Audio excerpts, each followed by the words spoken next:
Did you know that most motorcycle riders throw away money at every single fill-up without even realizing it? $300 per year on fuel myths alone. What's really hurting your fuel economy? Today, I'm breaking down 9 dangerous fuel myths that motorcycle riders believe. Myths that waste fuel, kill range, and damage reliability. So why do smart riders keep falling for bad advice? Because fuel myths come disguised as wisdom. They're passed down at bike nights, repeated in forums, and backed by zero evidence. Some feel responsible, and some are based on outdated carburetor-era logic that doesn't apply to modern fuel-injected motorcycles. But whether your bike is carbureted or fuel-injected, inline-four or V-twin, these myths affect every rider the same way. By bleeding efficiency one tank at a time, you'll find them at the pump, on the highway, and hiding in your maintenance routine. Let's break down the 9 fuel myths costing you money before they cost you even more. Myth 9.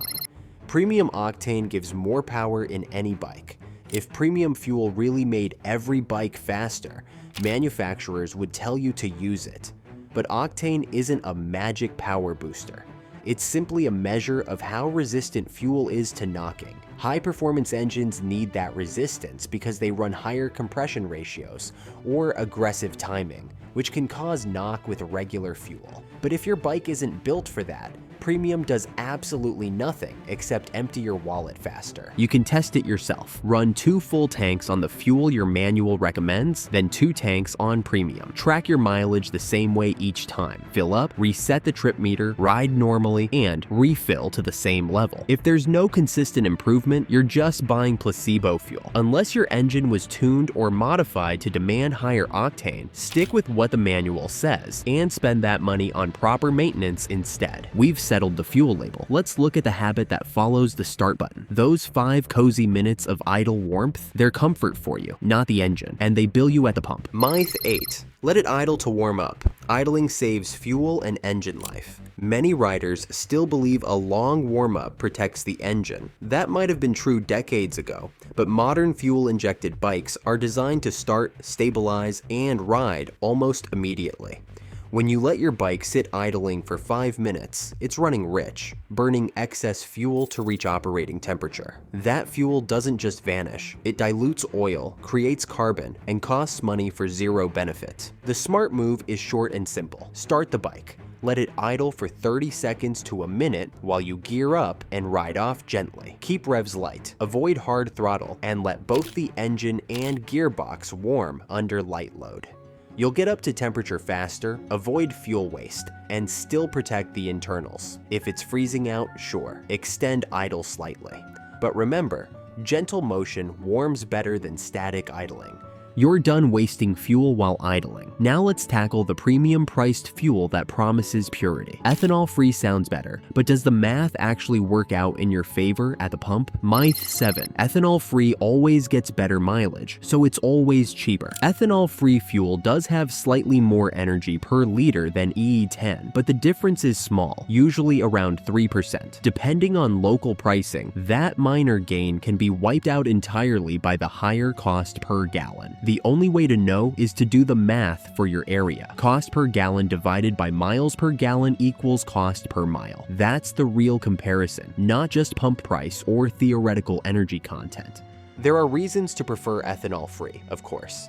If your bike sits for weeks at a time, ethanol attracts moisture and causes corrosion in tanks and fuel systems, making pure gas or a stabilizer a smart choice. But for regular commuting or touring, modern bikes handle E10 perfectly fine. So unless you're storing your machine, pick the fuel that gives you the best cost per mile, not the one that just sounds purer. Label debate done, right? Now let's talk about those miracle bottles everyone swears by. Got any real money-saving hacks that actually work, not myths? Drop them in the comments below. And don't forget to subscribe for more smart motorcycle tips and tricks. Myth 6. Injector cleaner every tank equals instant MPG gains. Every parts counter has them. Tiny bottles claiming to clean injectors and boost fuel economy instantly. While fuel system cleaners can help when deposits or storage residue are real problems, pouring one in every tank isn't maintenance, it's marketing.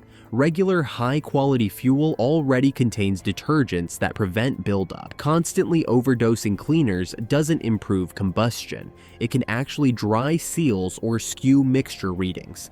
If your bike's running rough, one measured treatment can be worth a try. But if mileage doesn't change after a single proper dose, stop wasting money. Use cleaners occasionally, maybe once every few thousand miles or after winter storage, and only from trusted brands.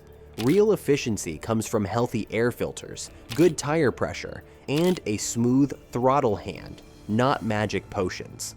But ironically, the most expensive fueling habit happens during the fill-up itself, those final few squeezes after the pump clicks off. Let's talk about topping off. Myth 5. Topping off the tank to the brim gets you more miles per fill. Every rider's done it. The pump clicks off, but you keep squeezing, trying to cram in a few extra ounces. It feels productive, maybe even responsible. After all, if you're paying for fuel anyway, why not maximize every fill? The truth is that extra fuel often ends up flooding your bike's evaporative emission system. Modern motorcycles have sealed fuel systems designed to capture vapors and prevent emissions. The charcoal canister and vent lines are engineered to handle vapor, not liquid fuel. When you force extra fuel past the automatic shutoff, liquid sloshes into these components, saturating the canister and flooding the vent lines. The symptoms show up quickly: rough idle, hard starting, a persistent fuel smell around the bike, and actual evaporative losses as pressure forces fuel out through the overflow. The charcoal canister, once soaked, loses its ability to absorb vapors and may need replacement, a repair that can cost several $100s depending on your bike.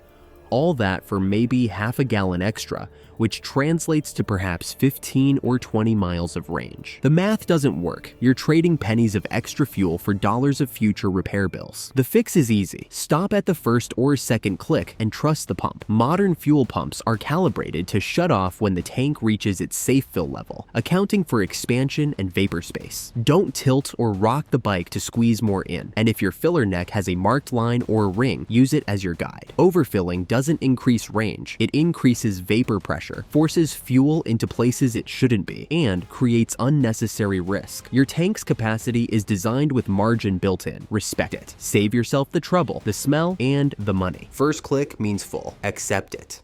Now shift focus to the highway, where riders strangle their engines trying to be efficient. Myth 4. Lugging the engine saves fuel.